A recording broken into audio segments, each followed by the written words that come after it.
오늘 하나님께서 우리에게 주시는 말씀은 에스겔 4장 1절에서 8절까지 말씀입니다.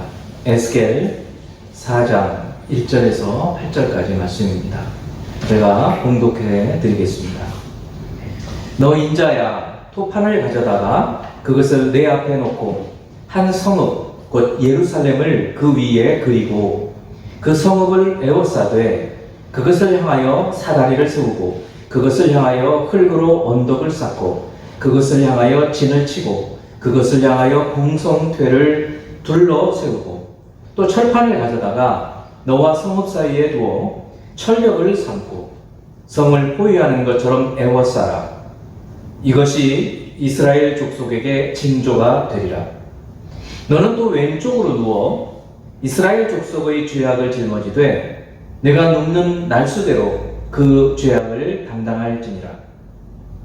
내가 그들의 범죄한 횟수대로 내게 날수를 정하였나니 곧 390일이니라. 너는 이렇게 이스라엘 족속의 죄악을 담당하고 그 수가 차거든 너는 오른쪽으로 누워 유다 족속의 죄악을 담당하라. 내가 네게 40일로 정하였나니 하루가 1년이니라. 너는 또 내 얼굴을 에워싸인 예루살렘 쪽으로 향하고 팔을 걷어 올리고 예언하라. 내가 줄로 너를 동이리니 네가 에워싸는 날이 끝나기까지 몸을 이리저리 돌리지 못하리라. 아멘. 지금 우리가 사는 이 시대는 극도로 양극화가 된 시대입니다. 점점 더 그 양극화가 심해지고 있습니다. 한 나라 안에서도 그렇고 전 세계적으로 보면 더 그렇습니다. 이념적으로 자본주의와 공산주의로 양극화되었을 뿐만 아니라 종교적으로도 이슬람 근본주의와 같은 이 극단주의가 더 심화되고 있습니다. 어제가 9월 11일 딱 20년 전 2001년 9.11 테러가 있었던 날입니다.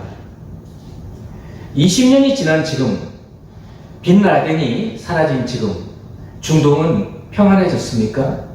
그렇지 않습니다. 오히려 더 많은 과격 테러 분자들이 훨씬 더 규모가 커진 그런 상태라고 합니다. 앞으로도 전 세계적으로 더욱 이 과격한 분쟁과 테러로 인해 곳곳에 전쟁과 난리의 소문이 그치지 않을 것입니다. 이와 같은 시대에 필요한 것이 무엇일까요? 사랑입니다. 넷플릭스의 이 터닝 포인트라고 해서 9.11 20주년을 맞이해서 다큐멘터리로 나온 것을 보았는데 마지막 장면에서 그런 얘기를 해주고 있더라고요. 어떤 한 분이 사랑 외에는 해결이 되지 않는다.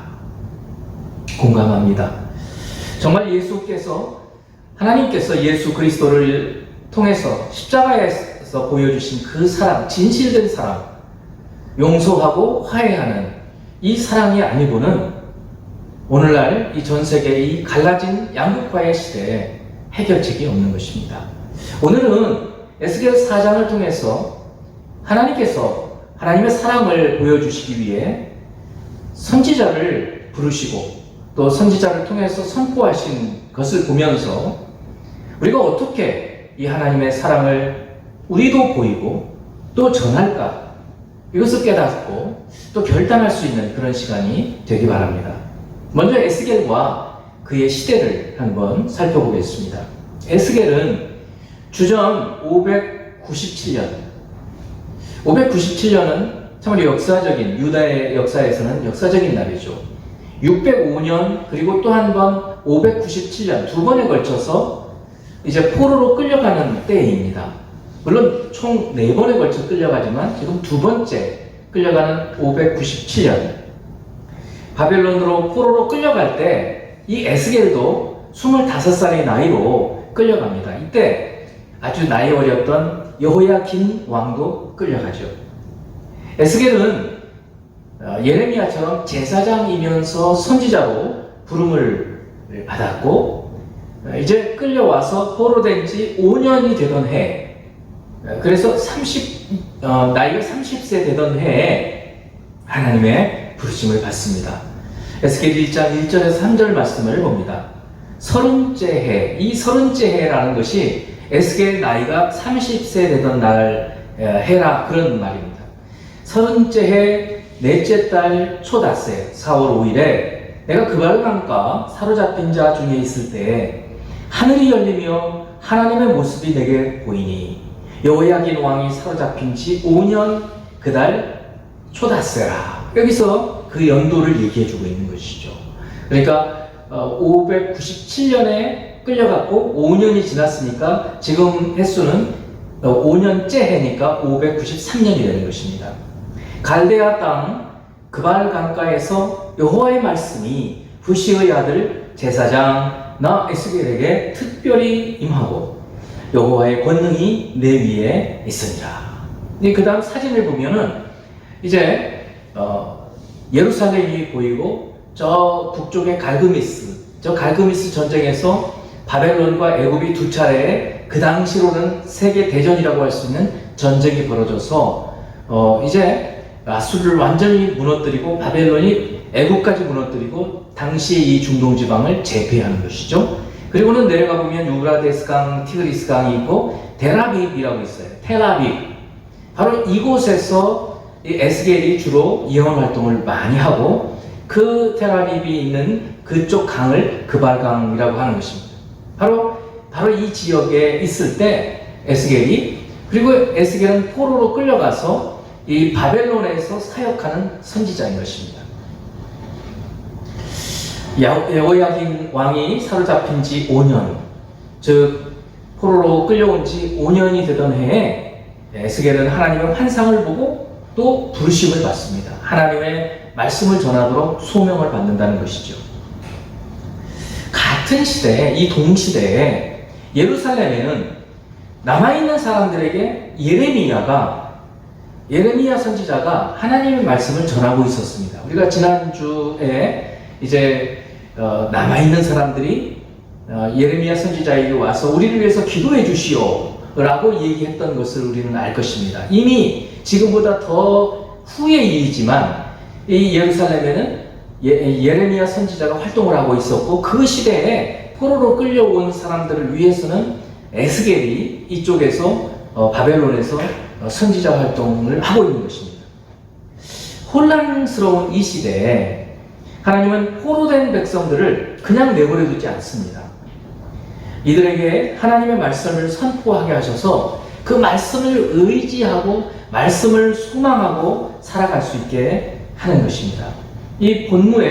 오늘 본문의 시점은 바로 포로된 지 5년째 해, 주전 593년, 예루살렘이 멸망하기 7년 전, 아직 멸망하지 않았어요. 근데 이 멸망하는 모습, 그런 모습을 미리 이 포로로 끌려오는 사람들이 보게 함으로 그들이 하나님 앞에서 회개하고 하나님께로 돌아오게 하려고 하는 말씀을 선포하고 있는 것입니다. 오늘은 저희들이 이 말씀을 통해서 하나님께서 여러분 각각에게 성령을 통해서 주시는 메시지, 또 우리 교회에게 주시는 메시지를 듣고자 하는 것입니다. 이제 두 번째는 에스겔의 사명에 대해서 말씀을 보겠습니다.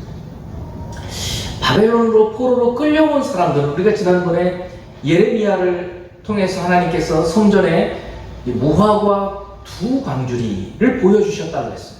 하나는 먹기에 좋은 광주리, 무화과, 또 하나는 광주리에는 먹을 수 없는 극히 나쁜 악한 무화과 한 광주리, 이걸 보여주셨다고 했습니다. 누구든지 그 당시에 생각하기로는 포로로 끌려간 사람들이 먹을 수 없는 그런 무화과라고 생각을 했었을 것입니다. 포로로 끌려간 사람들도 당연히 그렇게 생각을 했을 것입니다. 포로로 끌려간 사람들은 이제 끝이다, 이제 우리에게는 소망이 없다, 이런 식의 생각을 상당히 했을 것입니다. 그러나 하나님은 바로 그런 사람들에게 예레미야, 에스겔, 또 이때 이미 에스겔보다도 먼저 포로로 끌려왔던 사람이 있었죠. 다니엘. 그리고 그들로부터 한참 후 한 100여 년 정도 후에 일어난 에스라, 느헤미야, 에스더도 그렇고요. 이런 분들을 통해서, 끊임없이 이런 분들을 통해서 하나님께서는 포로된 백성들이 소망을 갖고 살아갈 수 있도록 해주시는 것입니다. 특히 에스겔 선지자는 그의 행동을 통해서, 행위를 통해서 사람들에게 메시지를 전합니다. 그래서 에스겔과 같은 선지자를 행위 선지자라고 합니다. 행위 선지자. 자, 오늘 보면 4장 1절에서 3절을 보겠습니다. 너 인자야, 토판을 가져다가, 이 토판이라는 것은 흙을 구워가지고, 진흙을 구워가지고 거기다가 그림도 그리고 해서 지금도 남아있는 바벨론 토판이라는 것들이 많이 남아있죠. 이 토판을 가져다가, 지금 우리는 칠판이라고 생각하시면 될 거예요. 네 앞에 놓고 한 성읍, 곧 예루살렘을 그 위에 그리고, 이 그림판 같이 토판을 생각하시면 돼요. 거기다가 예루살렘 모습을 그리게 하는 거예요. 아니면 진흙으로 예루살렘을 이렇게 만들어 놓게 하는 거예요. 그 성읍을 에워싸되 그것을 향하여 사다리를 세우고, 또 그것을 향하여 흙으로 언덕을 쌓고, 또 그것을 향하여 진을 치고, 또 그것을 향하여 공성대를 둘러 세우고. 공성대라는 것은 이 성벽을 뚫기 위해서, 이 성문을 뚫기 위해서 이 아주 굵은 나무에다가 이렇게 쇠 같은 걸 앞에다가 박아가지고 밀고 가서 뚫어버리게 하는 그런 걸 공성퇴라고 하죠. 이렇게 완전히 이 성을 둘러싸서 진을 치고 그리고 공격하려는 그런 모습을 지금 토판에 예루살렘 모습을 그리게 하고 지금 사람들 눈에 보이게 행위로 하는 거예요. 행위로. 또 3절에 보면 또 철판을 가져다가, 철판이죠. 그 당시에도 이렇게 철판들이 있었던 것 같아요. 아니면 부엌에서 쓰는 요즘 뭐 프라이팬 같은 것도 있을 수 있고 여러 종류로 지금 가져다가 너와 성읍 사이에 두어 철벽을 삼고, 이 철벽으로 만드는 거예요. 성을 포위하는 것처럼 에워싸라. 그러니까 바벨론 군사들이 완전히 성을 이렇게 에워싸는 그러한 것을 실물로, 행위로 보여주는 거예요. 이것이 이스라엘 족속에게 징조가 되리라. 지금 예루살렘이 무너지기 7년 전이에요. 7년 전. 그리고 예루살렘이 이렇게 포위되기 5년 전. 5년 전에 미리 보여주는 거예요. 그래서 이런 징조를 보고 회개하고, 아직도 때가 남아있는데, 회개할 기회가 남아있는데 여전히 말을 듣지 않는 것이죠. 하나님의 말씀이 우리에게 미리 오십니다. 우리에게 재앙이 닥치기 전에, 하나님의 징계가 이르기 전에 하나님께서 우리에게 회개하도록 말씀을 미리 주심에도 불구하고 우리는 거기에 반응하지 않는 거예요. 지금 유다 백성들이 그런 모습을 보고 있는 것입니다. 자, 그 다음엔 4절 5절 말씀이에요. 또 하나의 행위를 보여줘요. 너는 또 왼쪽으로 누워. 자, 이제 이 방향이 어떻게 되냐면, 에스겔이 유다에 있다고 생각을 해보면, 유다에서 동쪽을 바라보고, 동쪽이면 요단강 쪽이죠. 예루살렘에서 요단강 쪽으로 동쪽을 바라보게 되면 어떻게 되냐면, 왼손이 북쪽이죠. 북이스라엘. 그리고 오른편이 유다가 되는 거예요. 자, 그렇게 생각하면 돼요. 너는 또 왼쪽으로 누워. 그러니까 이렇게 동쪽을 향해서 서 있다가 이렇게 왼쪽으로 누우면 북쪽으로 몸이 기울어져서 그렇게 눕는 거예요. 그렇게 누우라는 거예요. 또 이제 나중에는 오른쪽으로 누우라는 거예요. 너는 좀 왼쪽으로 누워 이스라엘 족속의 죄를 짊어지되 네가 눕는 날수대로 그 죄악을 담당할지니라. 내가 그들의 범죄한 횟수대로 네게 날수를 정하였나니 곧 390일이니라. 너는 이렇게 이스라엘 족속의 죄악을 담당해라. 물론 에스겔이 예수님처럼 죄를 담당해서 죄를 없애는 그런 역할을 하는 것은 아니고, 그 죄가 얼마나 심각한 죄인지, 그 죄악의 고통이 얼마나 심각한 것인지를 좀 경험해 보게 하는 거예요. 어떻게 하느냐면, 이스라엘은 죄가 훨씬 더 유다보다 많아요. 그래서 390일 동안 왼쪽으로 누워있게 하는 거예요. 근데 이게 얼마나 끔찍한 일입니까?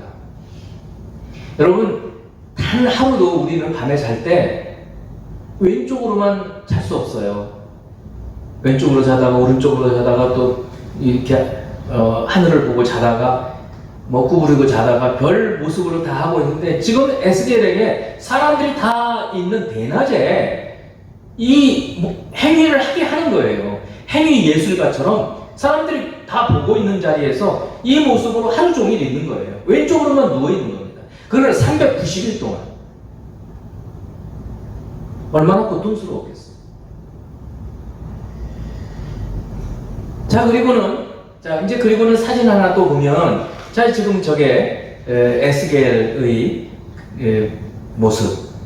좀 똑같지는 않을지 모르지만 저런 식으로 공성태도 만들고, 또 사람들이 다 둘러싸게 만들고, 또 왼쪽으로 눕게 하고, 그런 모습을 볼 수 있는 거예요. 그 다음에 이제 6절에서 8절 말씀을 봅니다. 그 수가 차거든 390일인 거죠. 너는 오른쪽으로 누워 유다 족속의 죄악을 담당하라. 내가 내게 40일로 정하였나니 하루가 1년이니라. 그래서 토탈에서 430일이고 430년이 되는데, 이 숫자에 대해서는 이것이 어떤 것을 의미하는지 학자들에 따라 다 의견이 분분해서 이건 그렇게 중요한 것은 아니고, 대신 유다보다 북이스라엘의 죄악이 훨씬 더 많다라는 것, 그리고 에스겔 선지자로 하여금 그 죄를 좀 담당해보고 그 죄의 고통이 얼마나 심한지 무거운지 이런 거를 좀 경험해보는 그런 것이라고 생각하시면 되겠습니다. 7절에 너는 또 네 얼굴을 에워싸인 예루살렘 쪽으로 향하고 팔을 걷어 올리고 예언하라. 이제는 팔을 걷어 올리면서, 여러분 팔을 걷어 올린다는 것은 막 화가 났다든가 힘을 쓴다든가 그럴 때 걷어 올리잖아요. 예루살렘을 향해서 막 팔을 걷어 올리면서 너 이제 망할 거야, 이런 것을 예언하라. 앞으로의 예언들이 그런 예언들이거든요.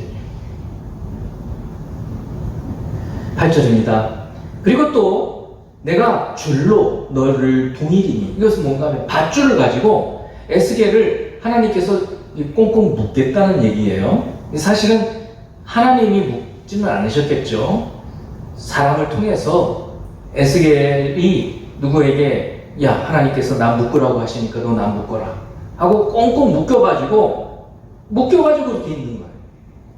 그러니까 사람들 보기에는 좀 미친 사람 아니야?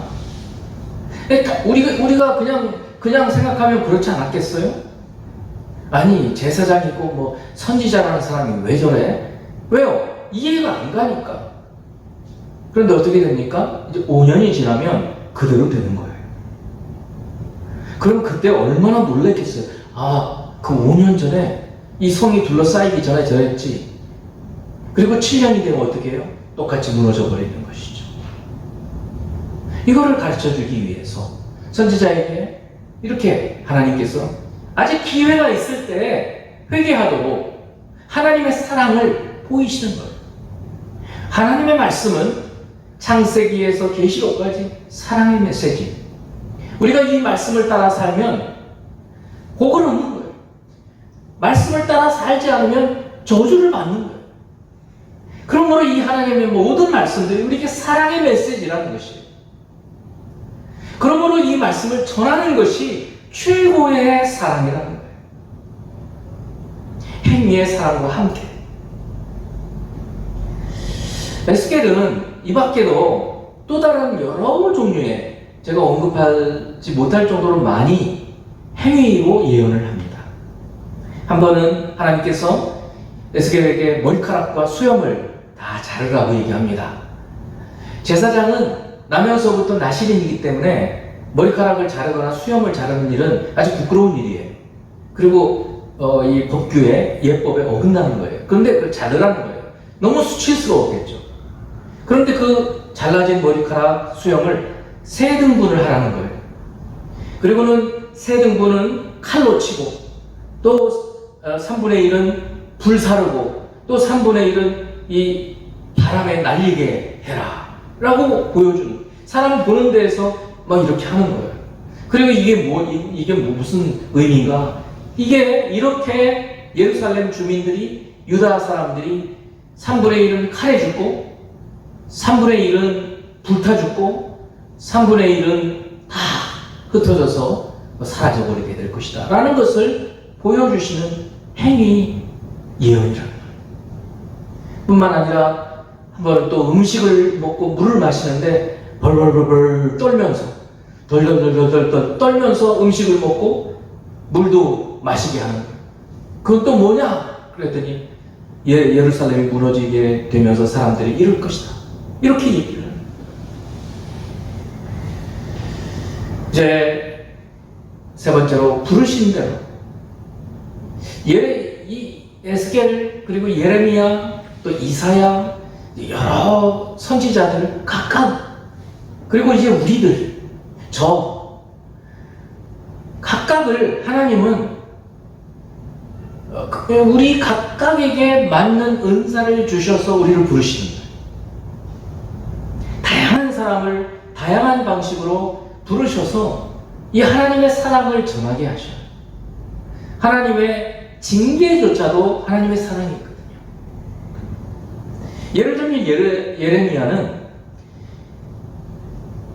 예레미야를 부르신 목적이 뭐냐면 유다뿐만 아니라 여러 나라, 당시의 여러 나라를 뽑고 파괴하고 파멸하고 그리고 나서 건설하고 심게 하시려고 부르셔요. 예레미야는 이 사역을 위해서 박해를 받으면서 말씀을 전합니다. 박해를 받아요. 말씀을 전한다고 매를 맞고 또 말씀을 전한다고 옥에 갇히고 또 예레미야에게는 결혼도 하지 않게 하십니다. 결혼하면 처자식들이 너무 고생할 거니까 넌 그냥 미혼으로 살아라. 그리고 또 예루살렘에서 끝까지 사역하다가 나중에 우리 지난주에도 봤지만 사람들이 끌고 이집트까지 가서 거기서 죽죠. 하나님이 예레미야를 그렇게 부르시고 예레미야는 그 부르심에 따라서 끝까지 순종하는 거예요. 그것이 하나님 앞에서 예레미야가 최선을 다한 거예요. 그를 부르신 대로 부르심 받은 대로 사는 거예요. 그런가 하면 오늘 이 에스겔은 예레미야와 마찬가지로 제사장이면서 또 선지자로 부르심을 받아요. 에스겔은 예레미야와 달리 바벨론으로 끌려가요. 포로로 끌려갔어요.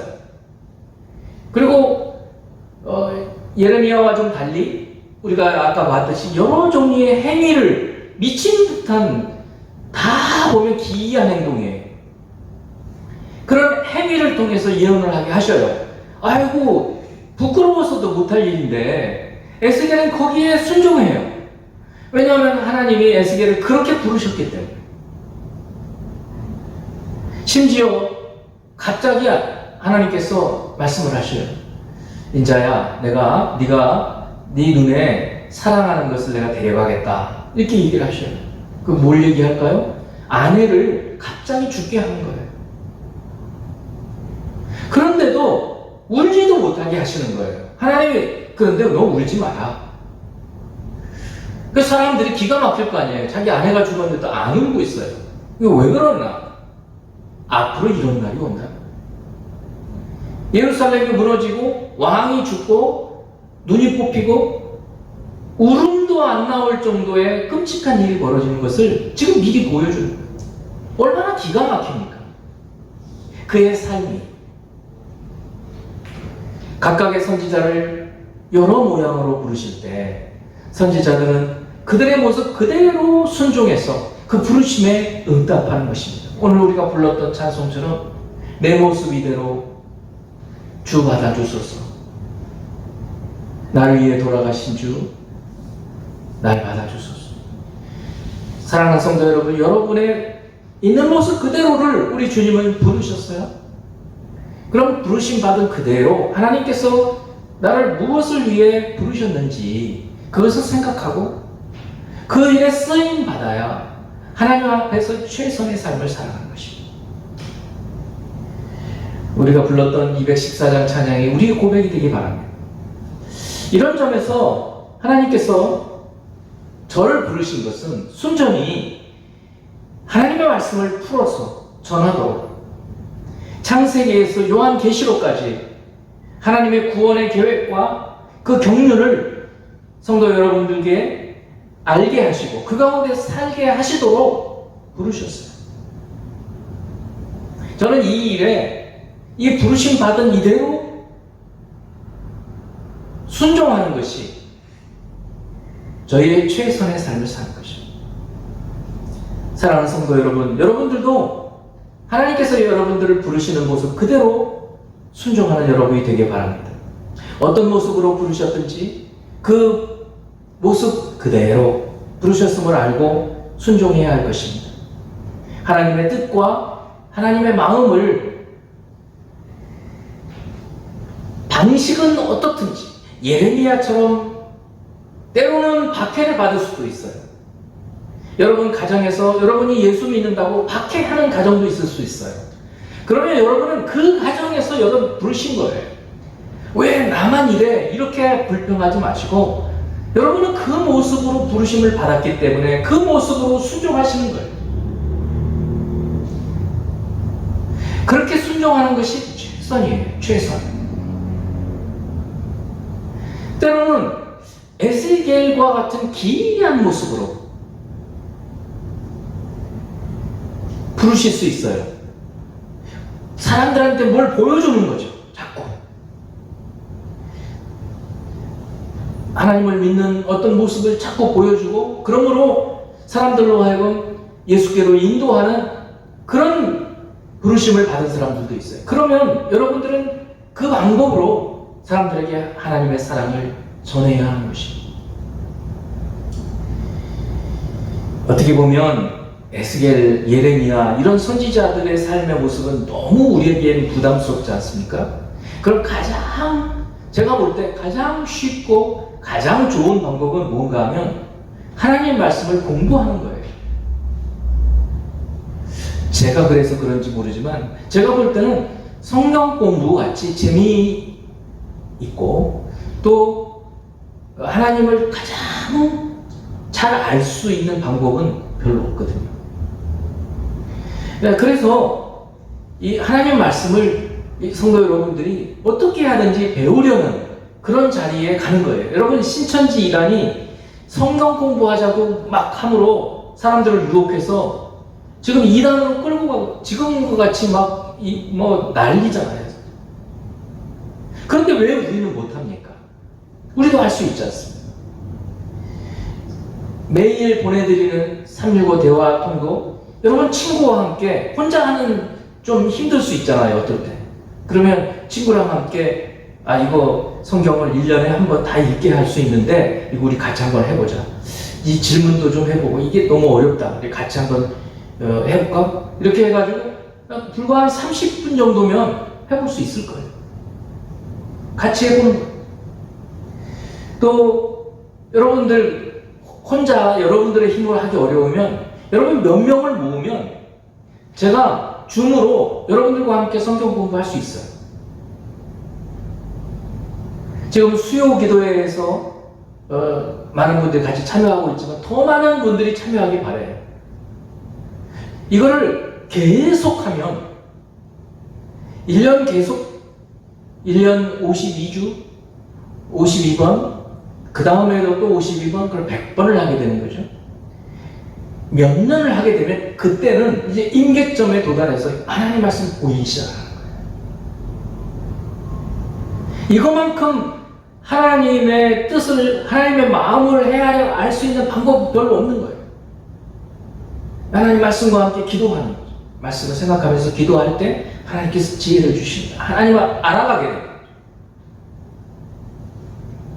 지금 대학생들 그룹이 있고 또 다른 하나의 그룹이 있는데 여러분들이 몇 명을 모으시면 저와 시간을 맞추어서 줌으로 이제는 장소 상관없잖아요.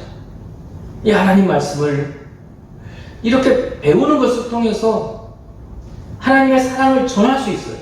여러분 가까운 분 초대해가지고 우리 목사님이랑 같이 성경 공부합시다. 이렇게 되면 에스겔 선지자, 예레미야 선지자 그들에게는 하나님께서 그들의 방법, 행위 예언을 했거나 아니면 투옥을 당하고 매를 맞고 그런 방법으로 하나님 말씀을 전할 수도 있지만 우리는 우리의 방법이 있는 거예요. 우리를 부르심의 그 방법으로 우리는 하나님을 섬길 수 있고, 그렇게 함으로 이 양극화가 너무 심해서 도대체 모든 사람들이 막 화가 다 가득 차 있는 이 시대에 문제를 해결할 수 있는 유일한 방법이 하나님의 사랑이다. 하나님 말씀 속에 들어있는 이 하나님의 사랑, 이거를 하자는. 예수님께서 요한복음 6장 28, 29절에서 참으로 놀라운 말씀을 하십니다. 오병이어의 기적을 행하신 이후인데 너무 사람들이 놀랐어요. 그런데 도무지 예수님과 일반 사람들과의 이 간격이, 영적인 간격이 좁혀지질 않아요. 그래서 대화가, 논쟁이 계속되는 그런 장인데요. 한 부분만 말씀을 제가 드려요. 그들이 묻는 거예요. 유대인들이 예수님께, 우리가 어떻게 하여야 하나님의 일을 하오리까? 여러분, 우리가 많이 그런 궁금하잖아요. 제가 하나님 일을 하고 싶습니다.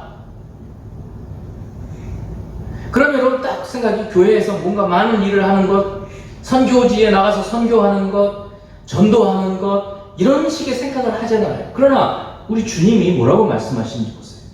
예수께서 대답하여 이르시되 하나님께서 보내신 일을 믿는 것이 하나님의 일이니라. 예수님을 믿는 것이, 하나님께서 보내신 누구예요? 예수님이잖아요. 예수님을 믿는 것이 하나님의 일이라는 거예요. 너무 놀랍지 않습니까? 너무 쉬워 보이지 않습니까? 우리는 예수님을 잘 믿으면 하나님의 일을 하는 사람이에요.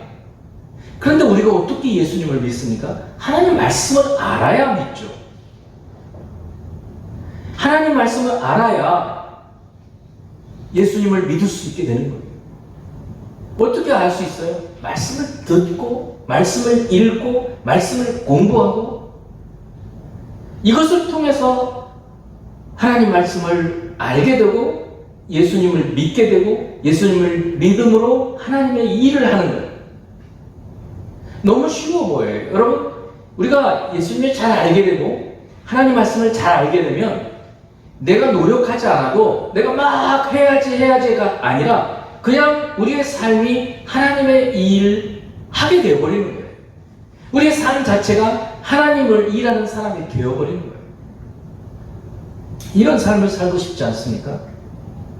그렇습니다. 우리 각각 지금 특별한 어떤 일을 하는 게 아니에요. 무슨 신학을 지금 공부할 필요도 없어요. 여러분이 있는 모습, 있는 자리 그대로, 부르신 모습 그대로 하나님 앞에서 하나님 말씀을 배우고, 모르면 그 모르는 걸 알 때까지 자꾸 물어보는 거예요. 그러다가 보면 점점 보이기 시작을 하고, 그리고 보이기 시작하면 믿게 되는 거예요. 그리고 그 믿는 것이 하나님의 일을 하는 것이라는 거예요. 이 에스겔은 바로 그 일을 했던 사람이에요. 하나님께서 그를 부르신 대로 그 일을 했어요.